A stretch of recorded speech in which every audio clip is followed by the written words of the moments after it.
কি তুমি কি করতেছ? আমি এখন দুধ খাচ্ছি। দুধ খাওয়া কি শরীরের জন্য ভালো? হ্যাঁ, অনেক ভালো, কিন্তু আমার মনে হচ্ছে যে আমি পিৎজাটা খাবো। শুধু কি দুধ খেলে চলবে? তুমি যে কোনো ফল ফ্রুট খাও না, ফল ফ্রুট না খেলে তো তোমার শরীর ভেঙে পড়বে। এগুলো না বলে আমাকে পিৎজা অর্ডার দিয়ে দাও। পিৎজা তো ফাস্ট ফুড, এগুলো আসলে শরীরের ক্ষতি হয়, এগুলো না খাওয়াই ভালো। আমি কিচ্ছু জানি না, আমাকে পিৎজা এনে দাও, নাইলে আমি দুধ খাবো না। না না, আমি পিৎজা কিনে দিতে পারবো না, কারণ পিৎজা ক্ষতিকর। তুমি আম খাইলে আম দেব, মালটা খাইলে মালটা দেব, কমলা খাইলে কমলা দেব, কলা চাইলে কলা দেব, কিন্তু পিৎজা দিতে পারবো না।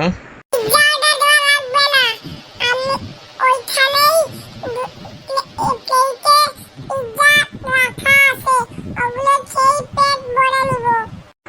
তাহলে খাও তোমার পিৎজা। পেটে কোনো সমস্যা হলে আমি ডাক্তারের কাছে নিয়ে যেতে পারবো না। ভালো থেকো।